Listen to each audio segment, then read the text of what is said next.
All right, I'm started recording, and now I'm gonna go and to Facebook.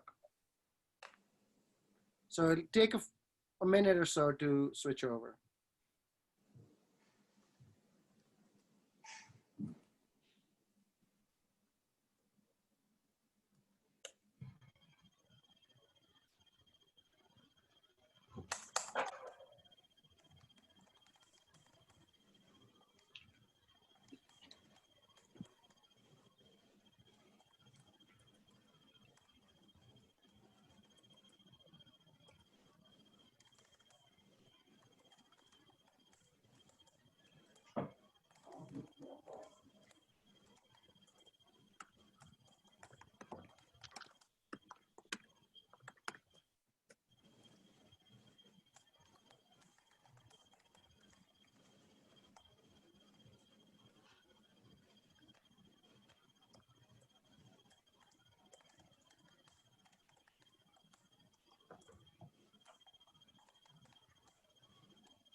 All right, we are live.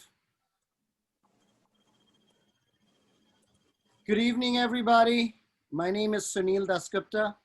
I'm a candidate for the Montgomery County Board of Education race in November. Today, we are talking about student privacy and screen time and cameras. And we have with us Lisa Klein, who is a great advocate for safe technology. She's been chair of the Safe Tech group with the county PTA and a parent advocacy group and does a lot of work on online privacy, health and safety, and academic outcomes of technological interventions. Next, we have Laura Davis Vaughn, and I'll pull up Laura's bio in just a second. But she is a teacher at Watkins Mill High School, and she is gonna, she teaches there, she teaches physics and IB sports and exercise and health. She, most importantly, most impressively, was a park ranger before she became a teacher. So, you know, I love park rangers. I love the parks. And so thank you, you know, for your past service and for your current one. And lastly, we have Joel Schwartz, who is a parent from Ashburton Elementary School and a strong advocate for privacy. And I will let Joel introduce himself because he didn't send me his 3-sentence bio in time. It's in your mailbox, but it probably hasn't come thanks to the internet and slowness of speed where I am in North Carolina. All right. So by background, I'll just read my bio because it feels so weird talking about myself. Yeah. I'm going to talk third person here. Joel Schwartz is a former cyber prosecutor for the Justice Department and New York State Attorney General's office, as well as a former intelligence community privacy officer and counsel on e-commerce for privacy for MetLife. I am also a professor, an adjunct professor at Albany Law School, where I teach cybercrime, cybersecurity, and privacy, and have a textbook I'm finishing up right now, and I work with Lisa as well. I'm vice chair for privacy of the Safe Tech Committee. Great. Welcome. How do you teach in Albany? Online? Oh, I was going to make a bad joke, but yes. It's all online, honestly. You know, luckily it was before this year. Actually, we're already doing an online master's in LLM program. So their program is pretty large. A lot of students from around the country, LLM students, graduate students take these courses online. We use videos, discussion, you know, given the video craze we have now, it's a really easy thing to do, you know, because so many people are connected that way now. That's great. So you are an online teacher. I have been teaching. Yes, just like you. Yeah.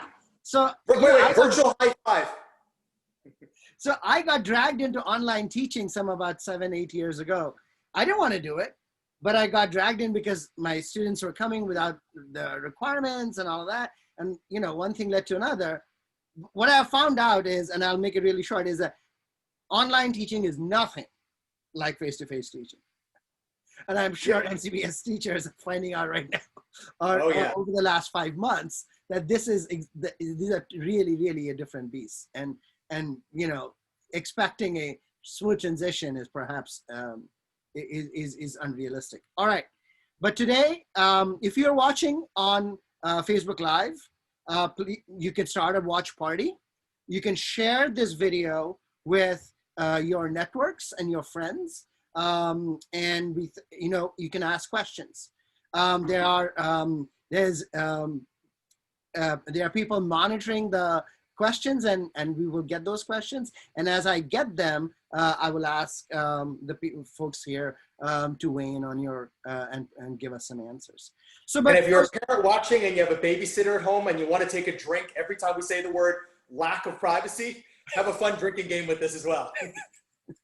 As long as you're not driving. All right. Yeah, that's a good thing. All right. So first thing, you all been paying attention to what happened at the Board of Education. Obviously, the board okayed the fall plan 5 days, 6 days before school's about to start. So how are you feeling about that first? Who wants to go? I think I'm gonna let Laura go first on that one. Wow. How am I feeling about that?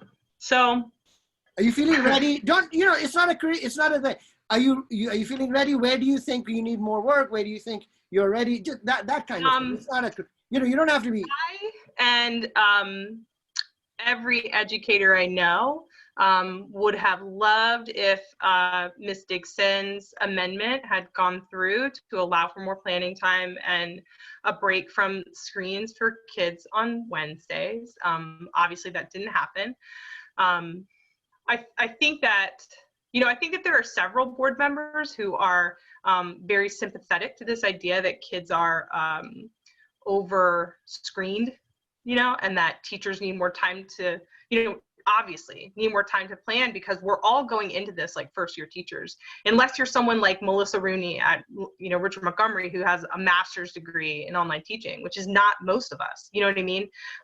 Who, by the way, has been an amazing resource and has like reached out and helped lots and lots of people. She's lovely. But yeah, I mean, you know, we're having to rewrite everything we've ever done. And then even doing that, that's not even really what we should be doing, right? We should be creating all new things that are specifically meant to work in a virtual environment, right, that kids can work on independently. We should be creating, you know, videos for asynchronous instruction and solely using Zoom to have discussions, you know, having instruction during a Zoom. You know, the Zoom should be used for, you know, for kids to interact with each other, for relationship builders, you know, for check-ins, to, you know, for really for formative assessments and seeing what kids understand and where they need to go. And so where you need to add more instruction or adjust what you're doing, right? But, you know, we're not giving enough time. So back, you know, to circle back around to your question, am I ready? No. I have tomorrow. I have my weekend. I've been working until, you know, late into the evening every day. I know my colleagues have as well. I mean, if people want to know honestly, you know, like every day somebody's in tears. I mean, it's, you know, it's a lot, and we were not given enough time. So, Laura, thank you. And I understand, and thank you for taking the time today. I know that you would rather be, you know, doing what you were doing, but I think it is important part, I think, to reach out to parents and the community as well, so that we have a clear understanding of where you are. I think for that, thank you very much.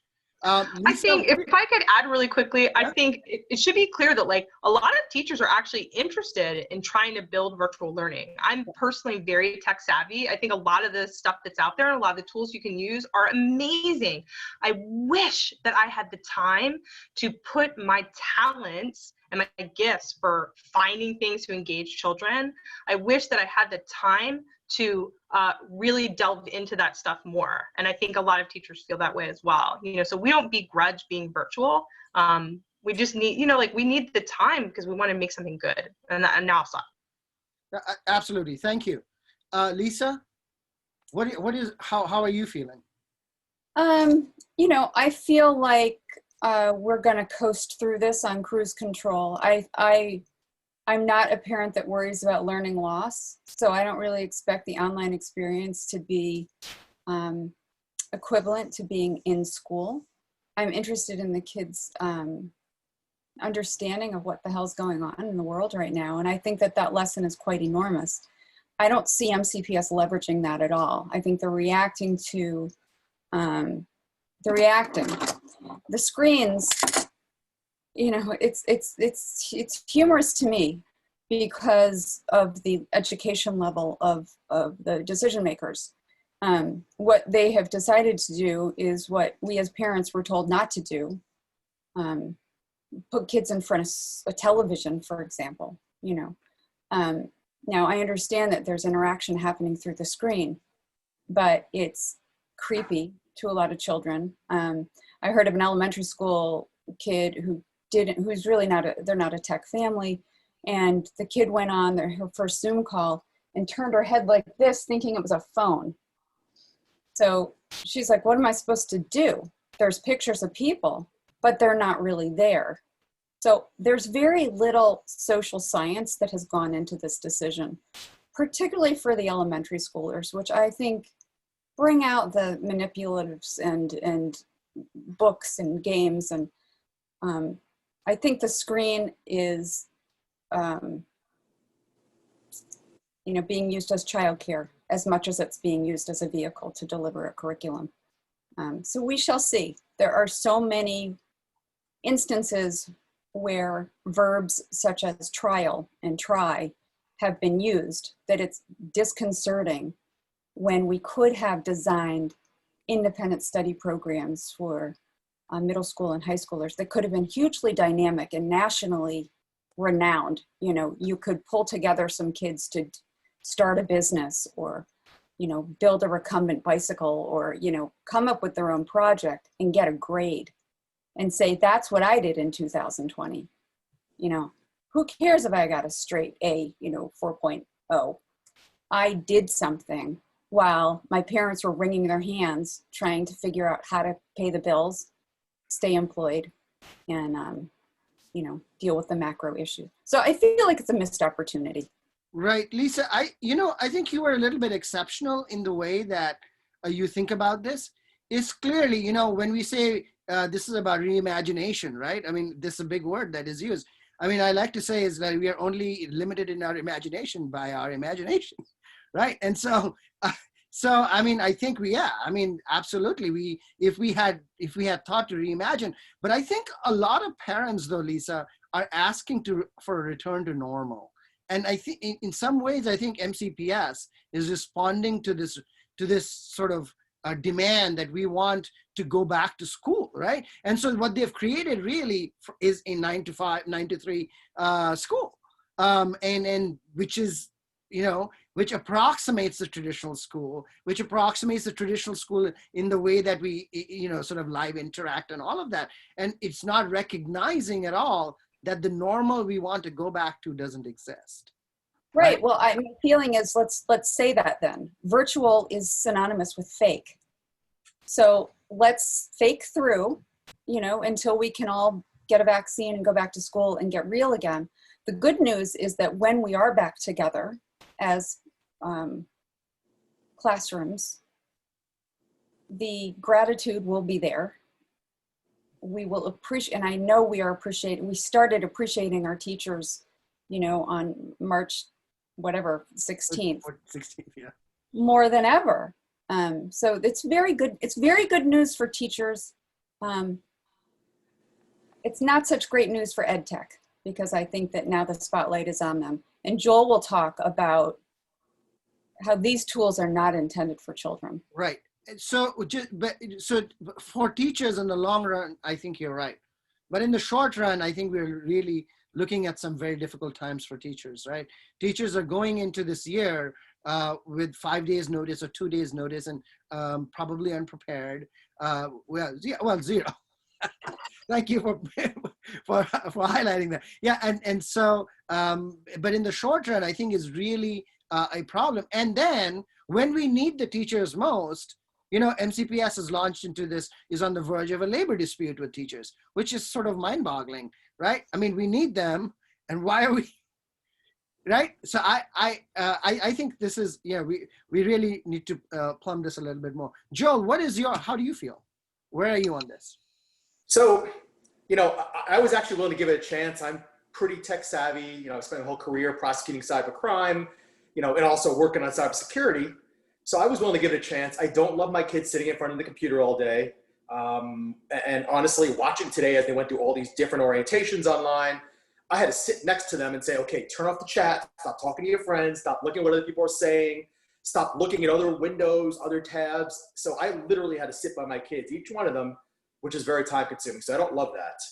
I will say also the rollout of this with regard to privacy has been super concerning. Bringing it back to sort of one of the discussions here is, you know, the concern is that because not all people can watch synchronously, watching the live lessons at the same time, MCPS decided to videotape the lessons, and I get it, well, not videotape, record the lessons.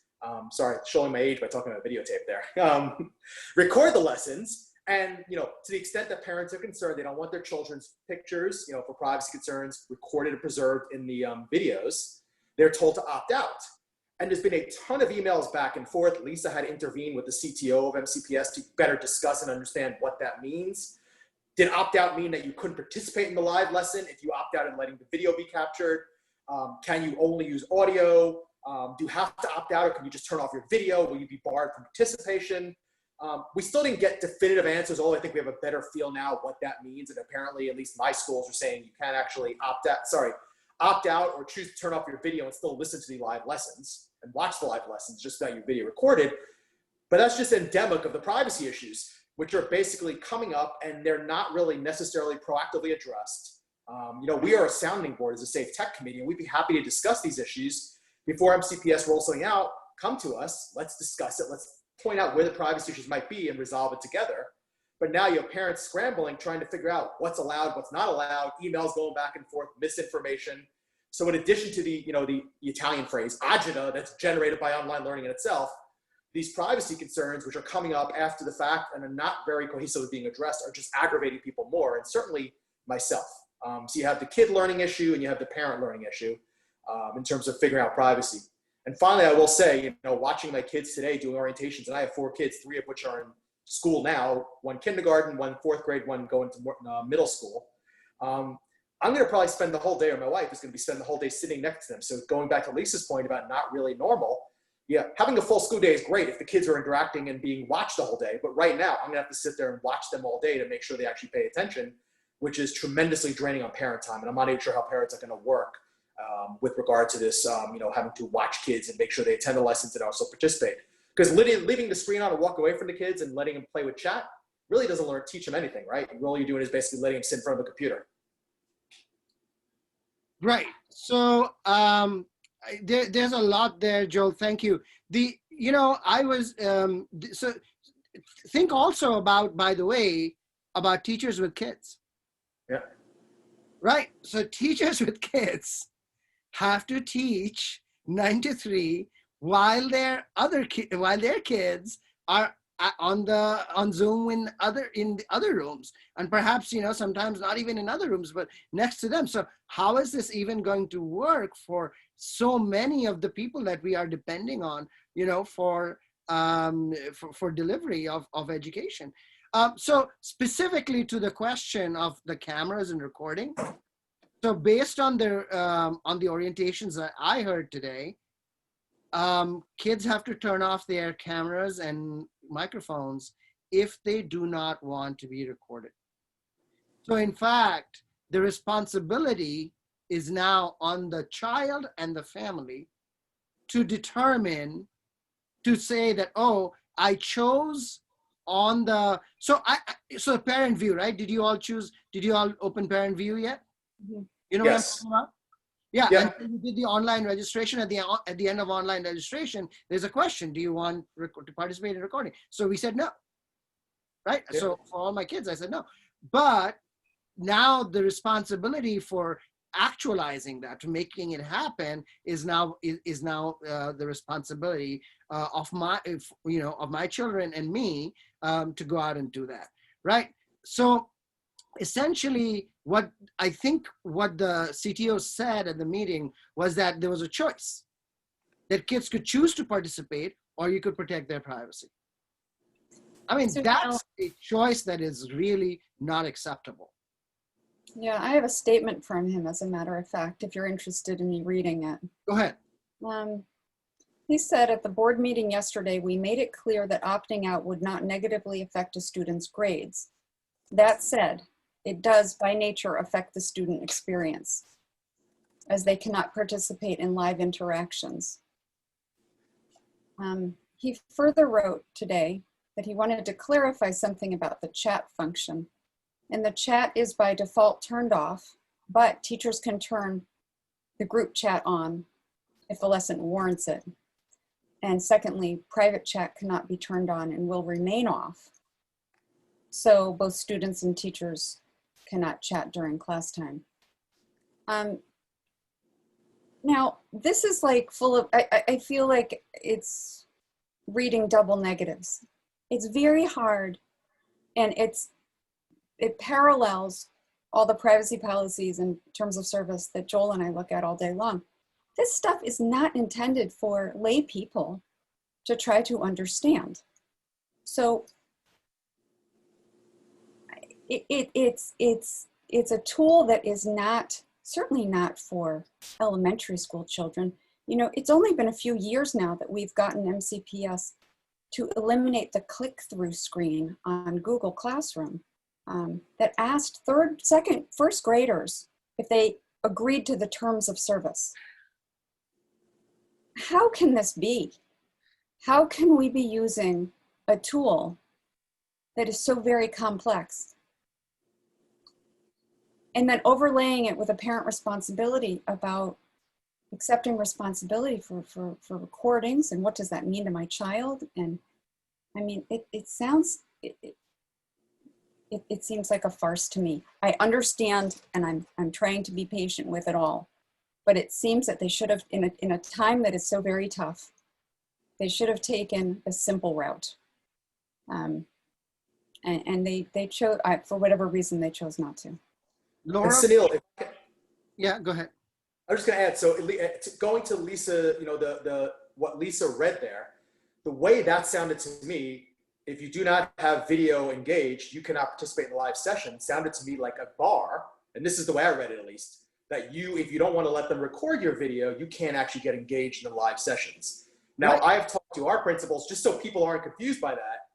My understanding, and certainly the principals at my schools, is that that is not the case. You could turn off your video and still listen to the live sessions, still watch the live sessions, just your video is not recorded. And in fact, actually, I would proceed under that assumption. I would not let my kid log in because I want video turned off. But certainly you can interpret that statement that way, which goes to the point about how confusing these privacy disclosures are. Right. So Laura, if a student were to turn off their video in order to protect themselves from not being recorded, what are they going to miss? What do you think they're going to miss?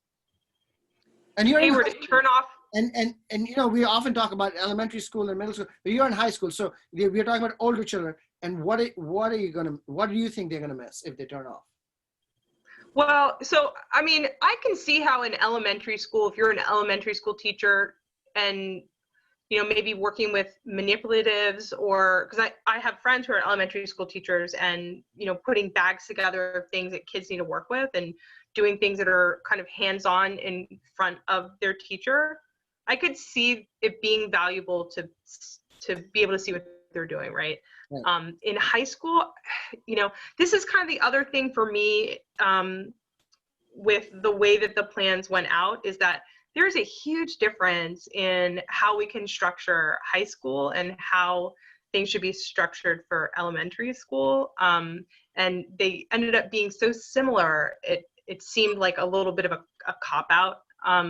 So in high school, you know, kids having their cameras off, I have zero, and my colleagues at Watkins Mill have zero intention of forcing children to keep their video cameras on. There was someone, you know, with MCPS who had a comment recently about keeping cameras on and not being able to enable virtual backgrounds for students. And he was quoted as saying, you know, all kids need to do is just simply find, you know, a blank wall in their house. You know, I just, you know, the Presumptive nature. thank you. Yes, it's just it's just so tone deaf, you know, like being someone who I myself, you know, I grew up in a 2-level townhouse in an HOC neighborhood with, you know, a single mom and 2 sisters. I've tried to picture my mind doing what he's saying, just finding a blank wall, making sure that there's nowhere that would be embarrassing or somebody would see something that I don't want them to see, or while also sharing that space with my sisters who were school age. You know, I mean, it's such a tough thing. I don't see how you can equitably require kids to keep their screens on, but I do understand that in elementary school, it then can make the virtual experience kind of not super valuable. Whereas in high school, there are lots of things that we can do without cameras on that kids can interact, you know, working on the same slide, or we can have breakout rooms where kids rotate, or we can do poll. I mean, there's all kinds of things that high schoolers can do because they have a lot of the skills that adults do, really. So to Lisa's point, that that Zoom is really meant for, you know, like advanced level skills. You know, for high schoolers, probably not that much of a problem. For like a first grader, like, you know, it's tough. Yeah. So here's the thing. In my online classes, I say to people, you can turn off the camera if you want. You can eat if you want. You can drink if you want. I don't care. I want you to be well nourished when you're in my class, right? And today I heard, right? Don't eat and drink near the computers because they're new, right? I'm like, okay, the kids are at home, right? In between, why can't you eat a snack while you're at the computer? What difference does it make? I think this is sort of mentality that we are still back in the classroom, or we could go back to the classroom somehow. That is like really kind of holding us back at all kinds of levels. Or this idea of policing children and families in their own homes. You know, like we should not, you know, like I've seen things about dress code, stuff like that, you know, like you're entering somebody else's house and you should act as though you are a guest. You know, like I just feel like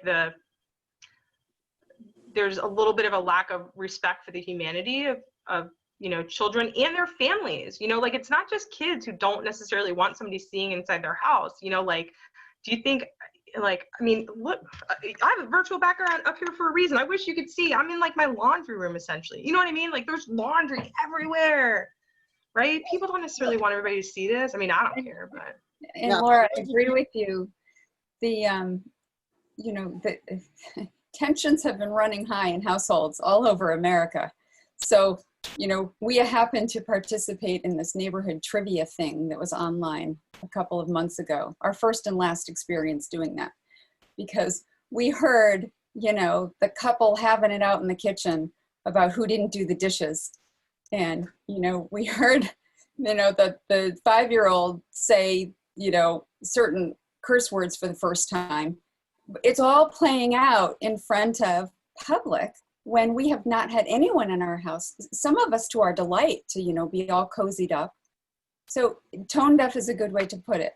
It's not a realistic platform. And I wish that they would have at least provided a separate independent track. Call it a low-tech track, call it an independent study track.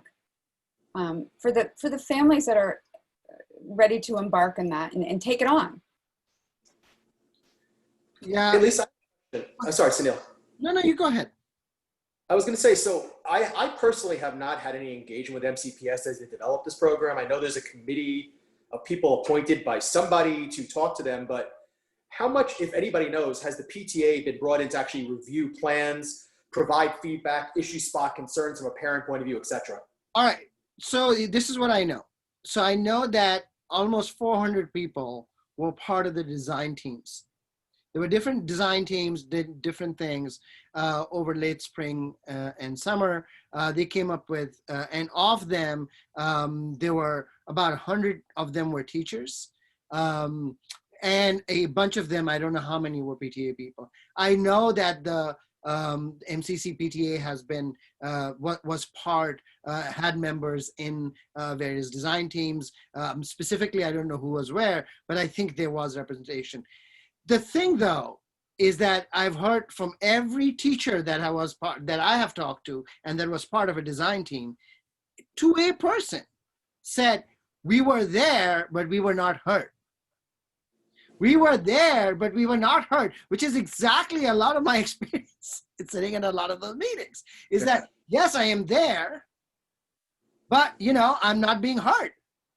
And when you're there, they can say they spoke to others. Correct. So it becomes really a checkbox thing. And to what extent are you listening? I mean, in fact, if you talk to teachers now, right, the entire system of shared governance that was supposed to be in place, that is absolutely critical today, has broken down because, you know, because of the a pending labor dispute coming up. So, you know, so it's hard to sort of think, you know, have teachers on board when they don't have a contract, right? So well, nobody. Go ahead. This situation is really showcasing how really, I don't want to say how little respect, because I feel like that's not even quite the right word, but more so like how very kind of ignored teachers often are, you know. And I think that because that is, you know, like our voices have historically been sort of ignored, and you know, because of that, that attitude carries on into a situation where, you know, realistically speaking, the best you have as far as experts go about how to make virtual learning work, or what does work, what doesn't work, or whatever, is, you know, us teachers who were thrown into it in the spring, you know. And so if, you know, if our suggestions, if we're saying this is not going to work, you know, this is what's going to happen with this, you know, we saw this was helpful for kids, this was harmful, you know, we need X amount of time. I mean, I'm not sure exactly what people think we do when we're not face to face in front of kids, but I mean, like, you know, two of you are educators, you know, like, you know, there's a lot that goes into like, planning to teach something, and that includes research. And in particular, you know, like when you're going into a situation, you know, like we had pre-service this week, right? And, you know, just kind of, you know, trying to frame, I'm on the instructional leadership team, which every school has an instructional leadership team. It consists of, you know, the principal, the assistant principals, for people who are watching and don't know, and then department heads in a high school, and an elected faculty representative or two, depending on the size of your school. And I'm an elected faculty representative. So I'm like, you know, the big loud teacher voice. And I do other things too that are less bossy, like Orange Nation, which is fun stuff. So anyway, you know, we're trying to frame for our administrators when they were talking about the things that we should be planning for during pre-service.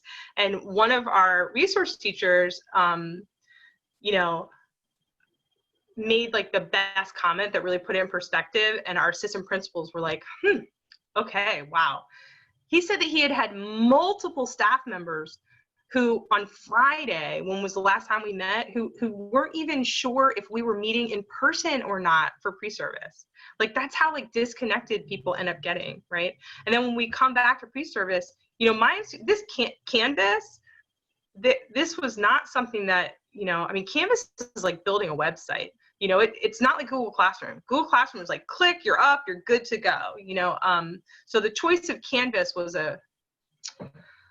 I know that there were reasons for it, but we needed to have this entire week for people to just learn how to use Zoom and Canvas, you know. Yeah. And we did not, and so we'll see how it goes. Yeah, I think Jeanette Dixon said this at a meeting. I love her. I love her. She said at one of the, I think the August 6th meeting, there isn't anybody there that has actually taught online. And I think that really shows now. I want to say, you know, this is interesting. So, you know, I have heard from now over 100 high school kids. So this is the back.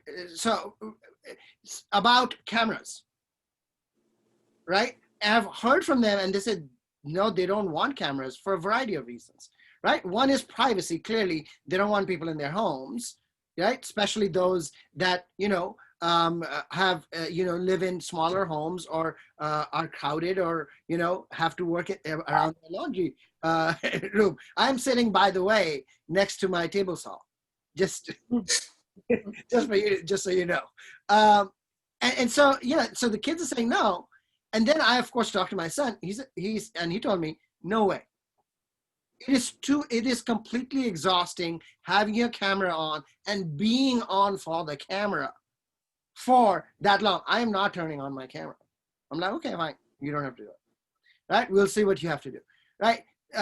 But they also somebody else also pointed out, these kids also pointed out that, look, a family of 3 kids could potentially have 5 running Zooms at the same time at 9 o'clock in the morning. That's right. And then what happens if you don't have the bandwidth? Or the blank walls.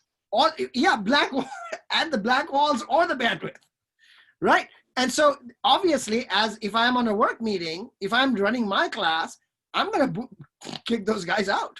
I'm going to turn off the camera because I'm not, if I can't reach my students, I'm not getting paid.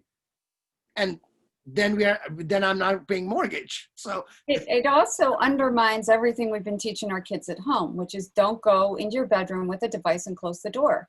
But, dad's on a Zoom call, shut the door so, you can concentrate. The board talks about removing distractions, here are all the ways you can lock down your computer and avoid distractions from the Minecraft and the Roblox and the chats, and put your phone in a drawer and turn it off and all the stuff. But, laundry has to get done. Conference calls need to get done. Packages are going to show up. Dogs are going to bark. And that kid is going to feel a different kind of stress.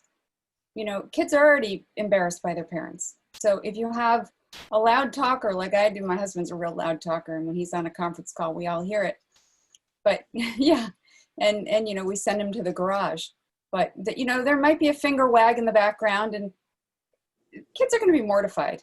So, I know we're supposed to be patient and preach resilience to our kids, but this is they're just, when there's an alternative, it's hard to be gung-ho about it. I feel like the alternatives were skipped right over.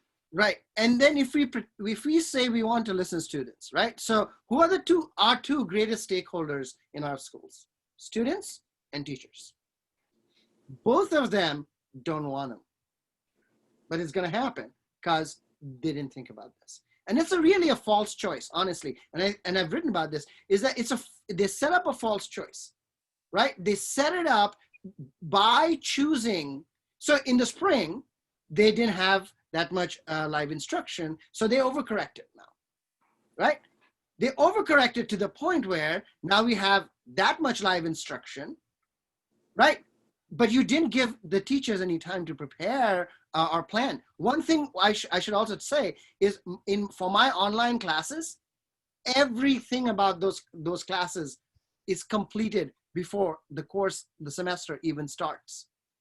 Yep. My course is totally ready to go on day 1 of the semester.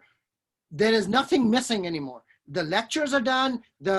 Everything is ready, right? So, but in order to do that, you need teachers to have the time, to be paid for that time, to have the training to be able to do it, right? But they set it up in this thing because they are overcorrecting from spring, and they go, oh, okay, we'll have live instruction for 4 hours, and now we are stuck. Now we have to have the recording, because what happens if a kid misses it, right? Absolutely. It is a false choice. They set it up. Absolutely. To be fair, in the spring, there wasn't a whole lot of grace given. Like they talk about giving everybody grace all the time, right? So I'll use their own phrase against them. There wasn't a whole lot of grace given to the fact that, teachers are human beings. And so if there was not a whole lot of live instruction, you know, a lot of that had to do with the fact that, you know, we were in the middle of a pandemic and people's husbands and wives were losing jobs and people's kids were home with them and people didn't know how to use the technology and people didn't have materials and the county was pushing out materials that were not actually properly prepared. And, you know, I mean, it was, you know, to look at spring and say teachers didn't do this and so this is what we should be doing now. I mean, it's just like you were saying before, it's a false comparison, Yeah. you know? So I would say it's not the teachers. It's really not the teachers are at fault. I mean, that is not the case. I have practically every teacher I have known, right? And we have had, I have a high schooler and a middle schooler and an elementary schooler, and there are hundreds of other teachers that I talk with regularly. All of them were absolutely dedicated to providing the best possible thing for them. But obviously, you know, because of the transition, we are not going to be able to do that. But rather than explain the transition, rather than explain the fact that this is a pandemic and taking and sort of reimagining it, as Lisa said, we are trying to like go back to the normal. And in the process, we set up this false dichotomy that now we have to record the live instruction. Otherwise, how else are these guys going to, those that miss are going to get the instruction? There is a way to do this. I'd be curious, well, how is the way to do that? You know, Joel, you teach, Sunil, you teach, obviously, Laura, you teach, but in your global experience talking to other educators, how would you do this, Joel, like in a completely respectful way of student and family privacy and still get the curriculum across? Well, I mean, I was going to say, so just to echo Sunil's point, by the way, my entire course is done before I start the semester for the very same reason. I spend the vast majority of my time actually teaching students through, you know, video live, you know, once a week, have a 45-minute video live where I'll give a lecture as you would in a lecture hall, but the rest of the time is spent in small groups. And I think that's, you know, we learn about centers, I think, right, if I recall correctly, in kindergarten. You know, they have centers, small groups of students with similar skill sets and similar levels of ability, sitting down with the teacher one-on-one while the other students do other things, you know, other projects, other learning. And I think when you have a large class like this, going back to centers and having smaller sessions, number one, I think is very valuable because you really get to better cater to and I'll let Laura comment if she thinks this is true or not, but I think it allows teachers to better customize the teaching, the focus, the discussions to each level versus trying to shoot out to everybody and hope some people get it. Just as importantly in my classes, a lot of the work is done asynchronously. So we have discussion groups and, you know, students will post an answer and I'll go in and I'll ask them questions about their answer and they'll come back the next day or later on that afternoon and post, you know, a response. And I'll play devil's advocate. I'll challenge their responses. I'll ask them further questions to make sure they thought about the material. And it's a time-intensive process, but I find they really learn the material because I'm making them think about it versus just listening to me. Because I want to hear what they're thinking. I don't want them just to listen to me. And unfortunately, people will not volunteer in a class online very often unless you either call on them individually or you make them put something forth like discussion. So I find that's very, very valuable to me. And by the way, I actually use Canvas for my teaching. And I've never thought about the privacy issues because, again, these are all master's students. I'm an adult. But I did start worrying about it when I learned that we're using it for our students. And I went back and looked at the privacy policy. And there's a lot of concerns I have about the privacy policy, but I didn't have a chance to deal with that because this is the system we're using.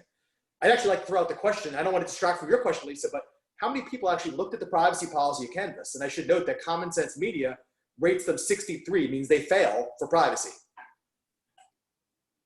Right. Laura, what do you think will work? What are your, how do you answer Lisa's question? Exactly what Joel said. I mean, I think, you know, whether classroom teachers are, you know, used to doing online teaching, you better believe that as educators, we're the kinds of people who we're going to do our research, right? So as soon as I knew that we were going to have to do this, and that is the same for all of my friends that I work with, you know, we were just diving right into finding out what is the best way to do it, right? And then you also have to figure, we all were in college and graduate school. We have taken online classes before, you know, we are big group of overeducated people, right? So it's not like I haven't experienced an online class, you know, just because I haven't taught one. So I know the kinds of, you know, like vaguely the kinds of strategies that might be used, right? And what Joel was saying about having smaller groups working together and, you know, like kind of front loading the information, having kids work on background information asynchronously, and then they come back together to process that information, and for the teacher to help them extend their learning and explore further and question the things that they read or the things that they saw. I mean, it is, in my opinion, a waste of time, you know, and especially in high school, middle school, and I'm sure in elementary school, the whole sage on the stage mentality is quite outdated. I mean, even in a classroom, I don't stand up there and lecture, you know, so why am I going to do that on a video? They can watch that ahead of time. Right. And then we can come together and we can actually learn, you know, like they can actually go through the process of thinking through these things and listening to other people's thoughts, you know, not necessarily mine, but. Right. So the first thing I will say, Lisa, is I realized early on that if I gave video, and these are college students, I'm not comparing them to K-12, right? Just to be clear.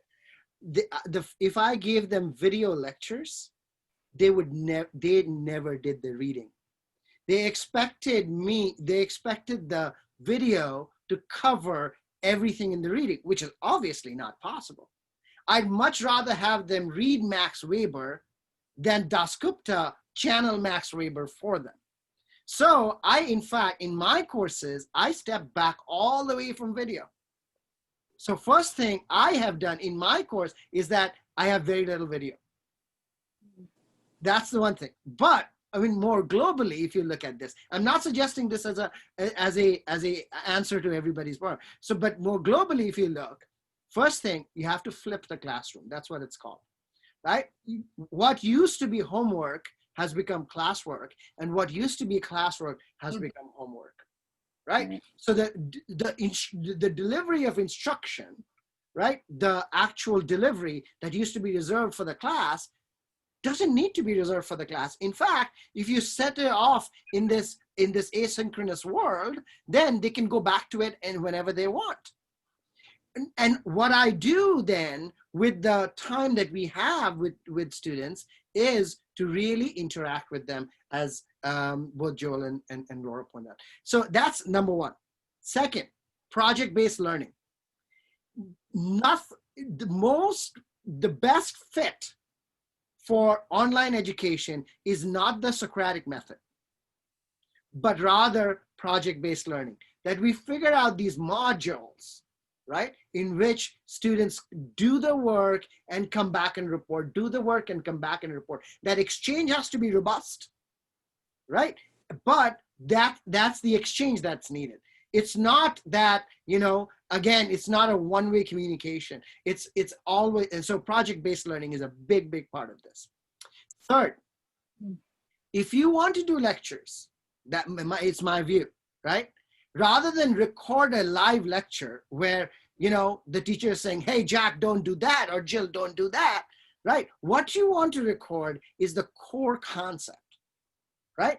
And that should be pre-recorded.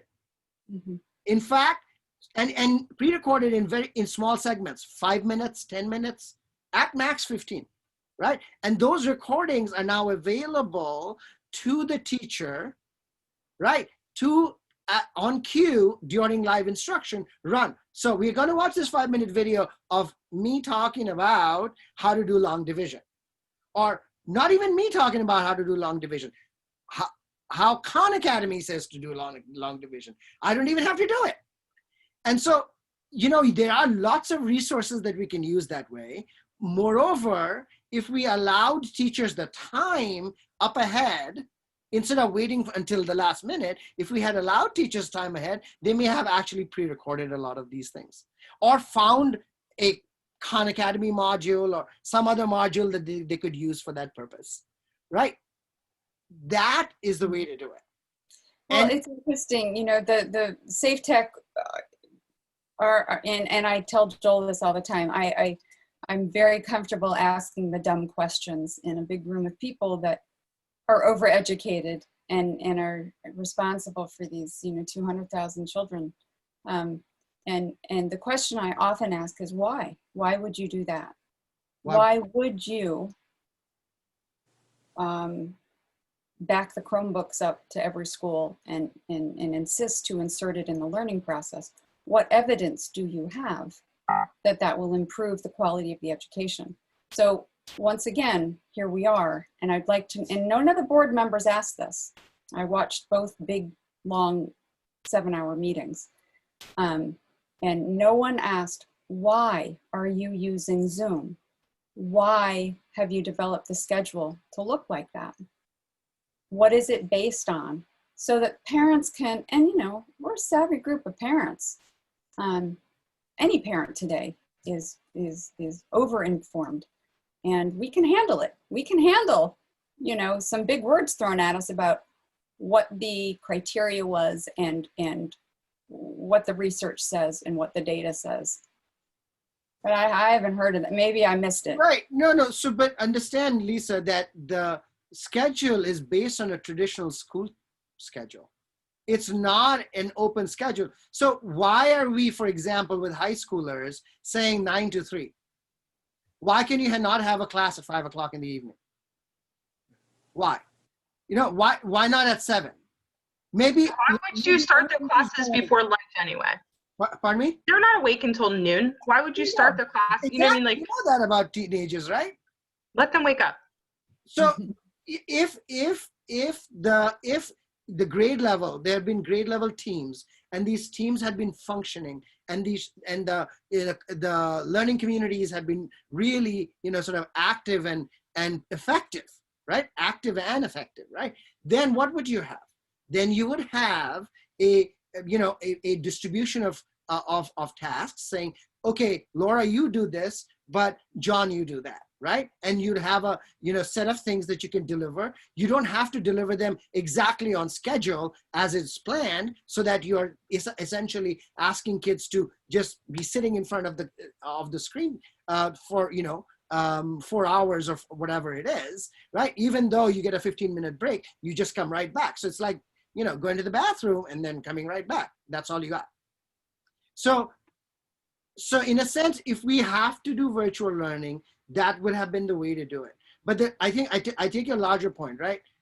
Could we have taken an entire year for projects with making the recumbent bike or all those? Yes, that would be great. But I think the pressure from parents is on MCPS to actually approximate schools and traditional school times more than anything else. I think that's what MCPS heard, and that's what they delivered, which to me suggests that there is a lack of understanding of what this is, right? And so there's a vision leadership issue.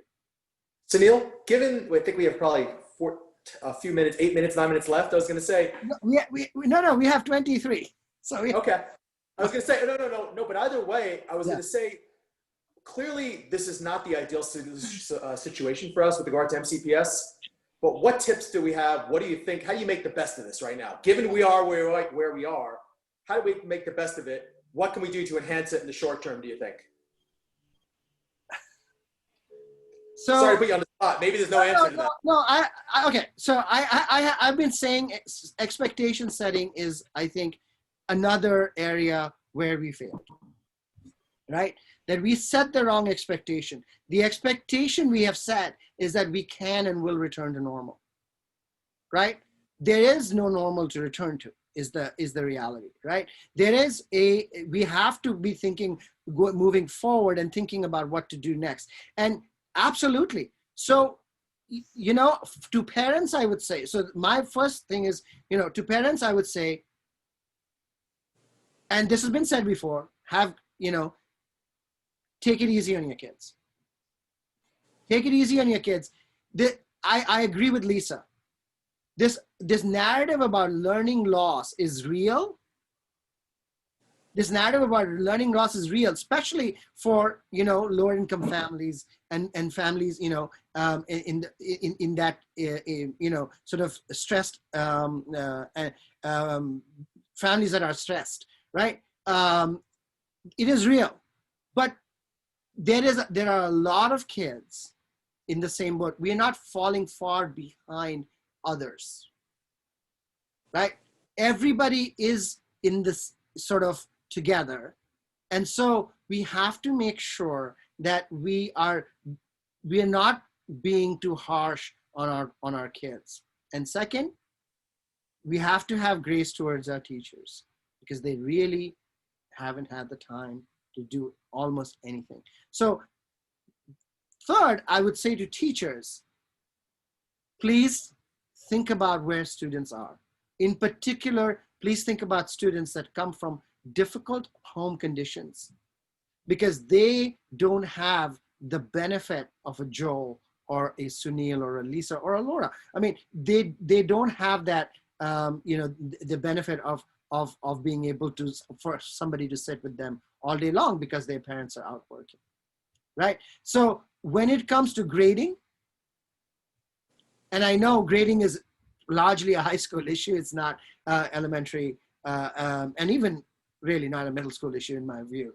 But have some, accommodate as much as you can, and you will, right? And that, I think that's what I would say. I would say also to students,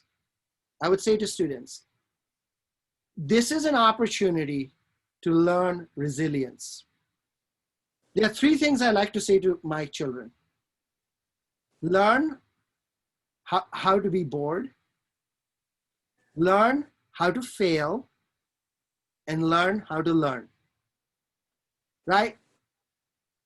So rather than scaffold my own kids in the last 5 months, I have removed scaffolding. I have become less involved in their direct education. It's not that I'm not involved, I am involved, but I'm less directly involved. I used to be more directly involved when school was open. The consequence of it has been that my children have developed some skills about time management and organization that they did not have before. And they have found new things to do and new interests that they did not have before, right? One of them now wants to go to med school, which was not on at all, under any discussion for years. And nobody had talked about it, nothing, right? But suddenly out of the blue, that came out because he started spending a lot of time looking at things he wanted to look at, right? So, so the practical advice I have for parents is, if it'll let you, don't be a helicopter parent, right? Pull back a little bit, allow them to fail and to learn from their failure. Now, obviously, again, I want to say, different homes have different situations, right? What K-8, this kind of thing is much more possible. But if you're looking at seniors and juniors, that's, it's harder to do that, because there the grades are really sort of critical to college and all of this. And so, but this applies in various measures to various families, to various people. I think it can be done. And it's made my children, I think, more resilient. Yeah, I agree, Sunil, entirely. And last spring, I started a little Twitter handle that was Rethink Remote Learning, and people would post pictures of stuff their kids were doing that were not curriculum based. But there was a high schooler who pulled out the Legos from the basement and built this amazing monstrosity. And my son himself has suddenly become an artist, and he's a little obsessed with doing his art, which, never in my wildest dreams did I see that one coming. Yeah. So Yes, and the other opportunity, there's silver linings, of course. I sat with my son last spring to do algebra, to help him with algebra. He saw me tearing my hair out a little bit and thought, oh, so this is hard. If you can't do it, I can't do it. Our teacher's not really explaining it in a way we both can understand. I'm really glad we're in this together. And we, succeeded in the end. I don't know that we got the best grade we could have. And I say we because it really was a team effort.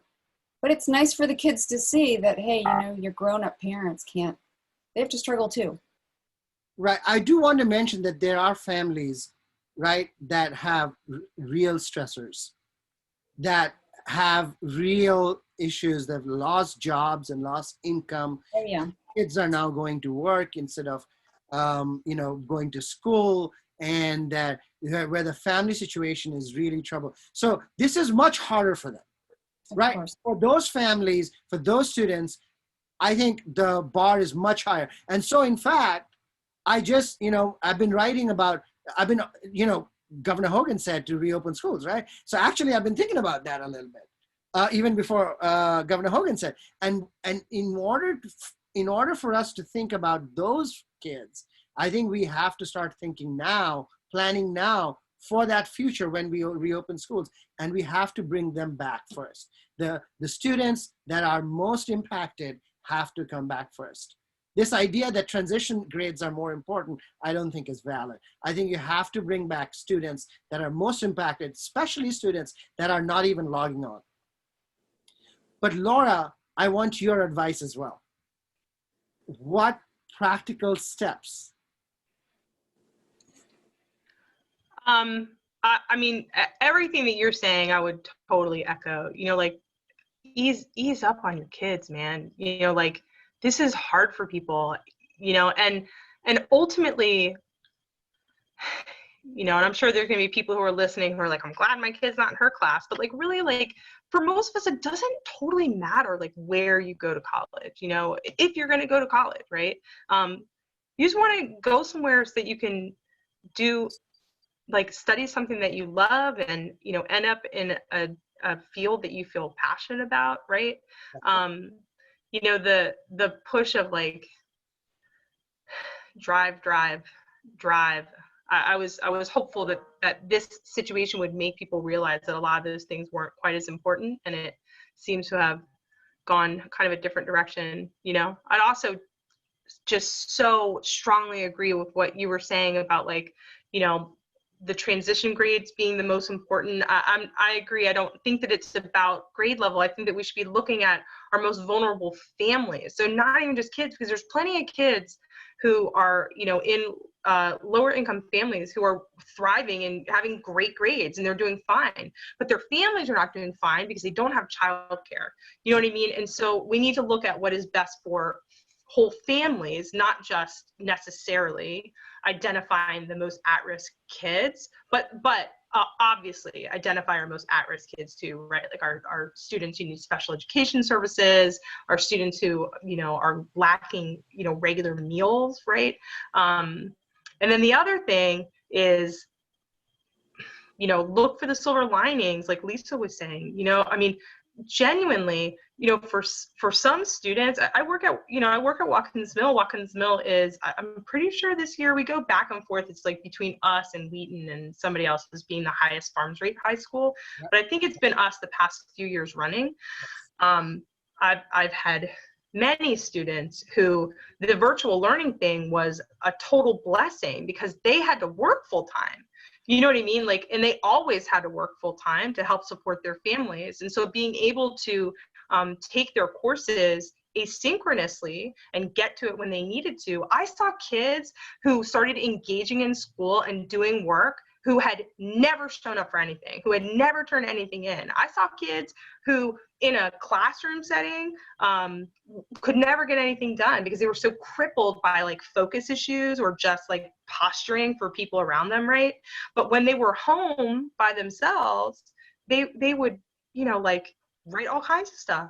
I mean, I just don't think that it's all bad. I think that it would be wonderful if we could keep some level of virtual learning going, especially for high school students, to offer an alternative pathway to graduation for kids who need it. You know, our ESOL population kids in particular would really benefit from that. Yeah, so I agree. I think there, so in terms of, so another way in which it could actually help is, say there's a school that offers AP Stat 2, right? Which is a really high level course, which is not offered in all high schools. And if students from other schools could take that, even though it's offered at Blair, then I think that'd be a good thing, right? So I think, again, we are not being strategic. The whole thing was, we did this in the spring and people complained about it. So now we are going to do this that looks exactly like, you know, we'll give you what you want, essentially, right? And a traditional school day. And it has ended up really, you know, sort of not being the best thing possible. And now with, Governor Hogan's announced that schools just need to reopen. So now we have to figure out, who do we bring back first? You know, how do we do that? So we'll be scrambling on a second front. So it's, I'm concerned we'll scramble for staffing. Oh yeah, totally. Just because they tell people that they are essential workers does not necessarily mean they're going to be willing. You know, I think that a lot of people have kind of have this impression that if a teacher's job is threatened, that they'll go back to work. You know what I mean? It's like, that's the way to get people to go back.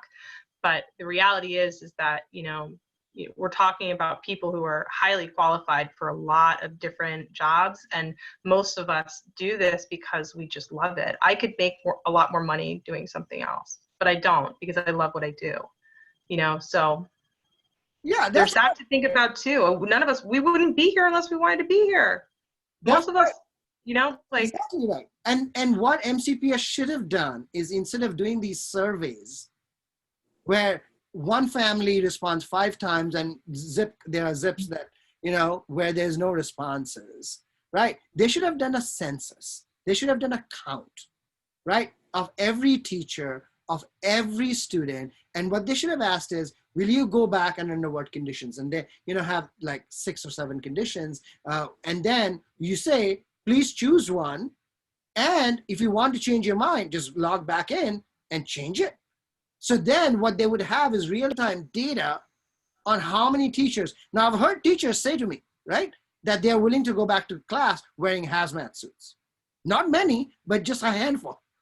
But if they are willing to do it, then, and we know who those are, then we may be able to do, get them back. The problem is, of course, you may get a lot of, 10th grade teachers and a lot of 3rd grade students, right? And so that match is going to be an issue. But even that, setting that aside for a second, we don't have a full picture of what families would do under what conditions. We don't have a full picture of what teachers will do under what conditions. And we certainly don't have a way of seeing how that number evolves over time as news improves or gets worse. Can I ask Laura a question? And Joel, I think you can probably add to my question.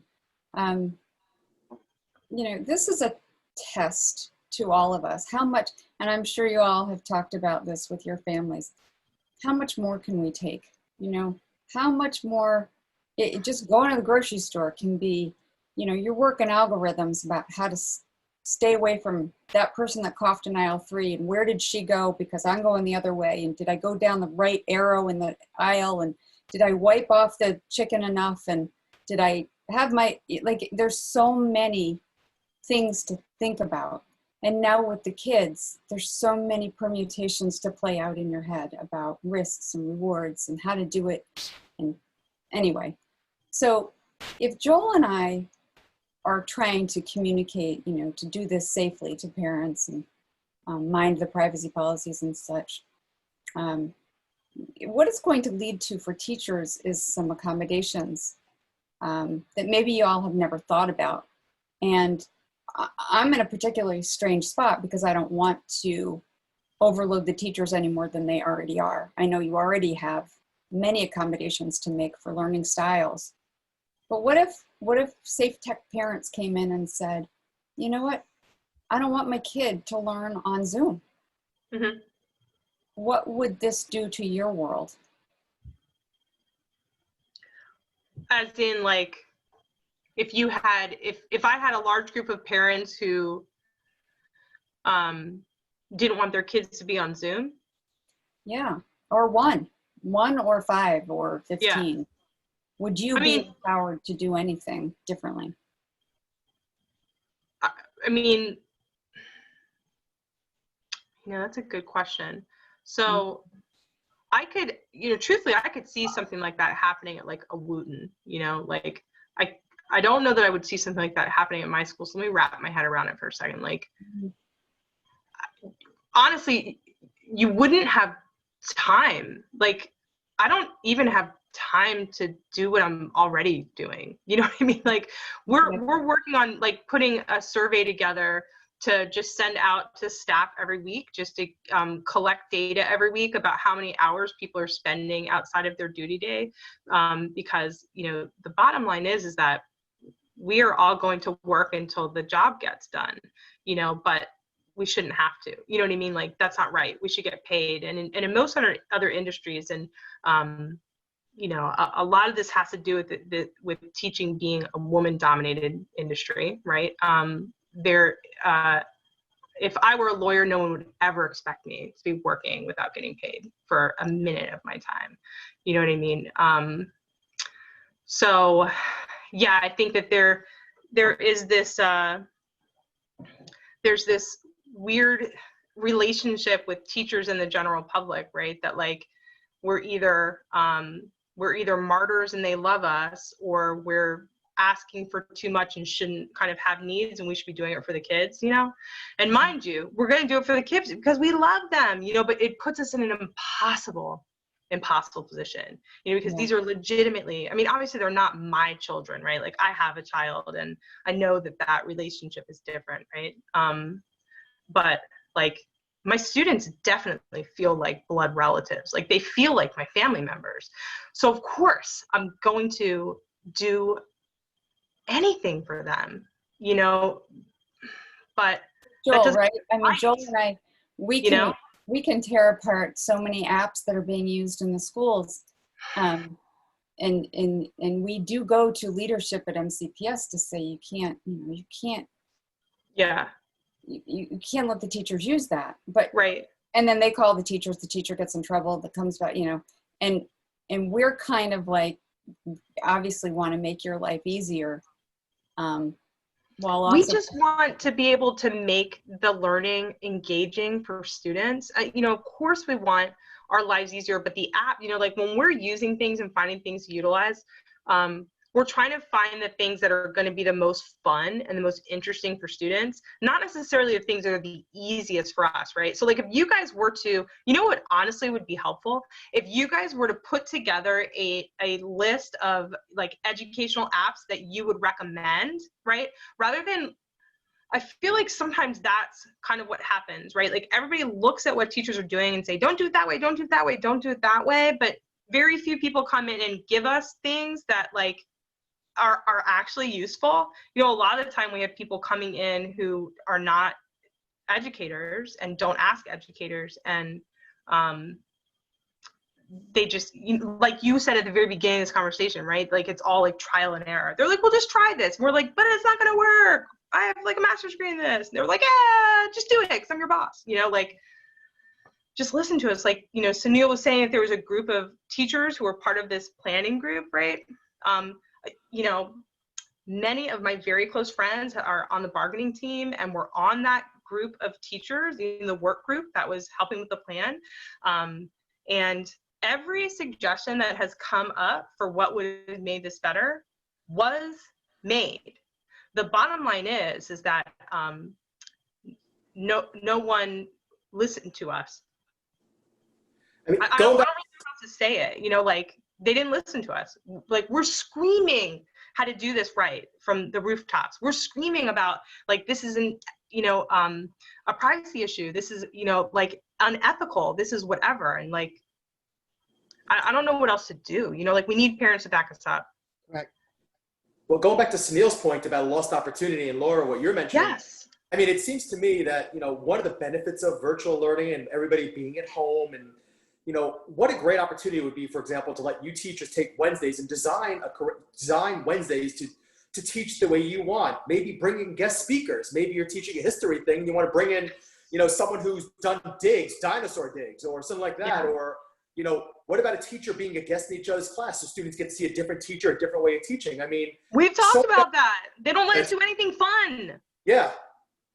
So it's a lost opportunity that way. Right. I'm with you. I think though Laura has given Lisa and Joel, both of you, a big task ahead. If you want to work on the apps, give teachers a list of apps they can actually work with. Rather than say, no, you can't do this, no, you can't do that, give them a positive list, right? That's the first thing. The second thing I would say, I recommend this book. It's a dog-eared. It's from 2014. It's called The Teacher Wars, and it's a very good book. It's excellent reading, and I cannot recommend it enough. And it talks about exactly the stuff that Laura talked about. This idea that teachers are either saints or they are scoundrels, right? They are saints and they should work for nothing, or they are scoundrels because they ask for too much, right? How are they different than the way they talk about federal employees, by the way? Okay, but I have a couple of things to, so screen time, right? We didn't talk very much. I think we talked around screen time a little bit, but I have a very specific question, especially with Lisa and Joel, but also, I don't know how old your child is, Laura, but I mean, if 3, not Minecraft age yet. So given the fact that you have 4 hours of Zoom a day, are you going to cut back on Minecraft time or roadblocks or whatnot? If your child plays that kind of thing, are you going to reduce their time? Okay. So I'll be completely honest. I live with an incredible amount of guilt, but if I'm spending most of my free time trying to make sure they're actually learning, I need time to do work, which means I have to let them play Roblox or whatever, because it's the only way I get to do any work at all. So it's guilt, but I have no other options. Okay. Yeah. All right. No other options. What about you, Lisa? Yeah. No. Well, I think it takes care of itself. The kids are staring at the screen all day. They don't want to do that anymore.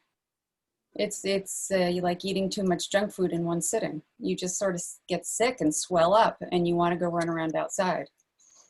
So, okay. I do see that happening actually already. After last spring, there's a cohort, I'll call them, of children in our neighborhood who would race through their work in order to get out on their bicycles. We have the luxury of a neighborhood where you can ride bikes. Yeah, you know, I think it's a tremendous burden to put on the parents to come up with something else to do. So I think as a Safe Tech group, we can also come up with that list to pin on the fridge and say, when you have a conference call, tell them to pick one of these 10 things to do to stay out of your hair. All right. I think from a school leadership point of view, that's another aspect of expectation setting that we have not done. Yeah. Right? We should keep in mind that if we are going to put kids in front of a screen for 4 hours a day, we should also be telling parents that no, they should not be playing Minecraft for another 4 hours a day, and somehow we have to make a change. But I totally understand Joel's position. I mean, what the heck are you supposed to do? You just spent 4 hours with your kid trying to keep them on Zoom, and now you need work time, so you have to let them, the electronic nanny, work.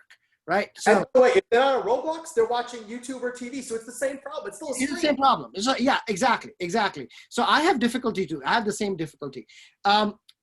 We are over time now, 2 minutes over. But before we go, I want to answer the one question we got. So Dave Rozo asked this question. He's like, how do you? And I think he meant it for me, right? So I'm going to do this. He said, how do you know? When I said, how do you know? Which families to bring back first from when you reopen the school? I think you actually do. You already do. You have a list of families that are students that are just not logging on. Those are your first. I mean, actually, the first are your probably the medically fragile students, then the one-on-one IEPs, small group IEPs. Once you cover the IEP group of people, then I think you have to hit the students that are not logging in. Second, you could actually identify, if you want to, students that are reading below grade level. Right? And perhaps set a standard, say, okay, this much below grade level comes back first. Right? And so we do have measures, we do have ways to do this. It's not a hopeless case. It's not, setting this up for, and we can build up, right? Their plan was to have K-2, 6th and 9th grades. That is over 50,000 students. That's not a pilot anymore. That's not a pilot, that's 50,000 students. So I'm suggesting that we sort of build through. Also, at the same time, we do the census, right? And so we know how many teachers are going to go back. So we know, right, that there are 1,500 teachers that will go back, or there are 3,000 teachers that go back. Those are different numbers. And based on those numbers, you start calling them back, and you can do that. But also remember, we need to find more space. We need to hire more teachers. Italy, right? Italy. It reopened schools, but it hired 80,000 more teachers. One of the worst hit countries by the pandemic. It hired 80,000 more teachers. Anyway, all right. Please, if you're listening on Facebook Live, share this out. I want to thank Laura Davis Vaughn, Joel Schwartz, and Lisa Klein. And hang in there, everybody. We are going to do it. All right. Good night. Good night. Thanks for having us. Sure. Thanks, Sunil.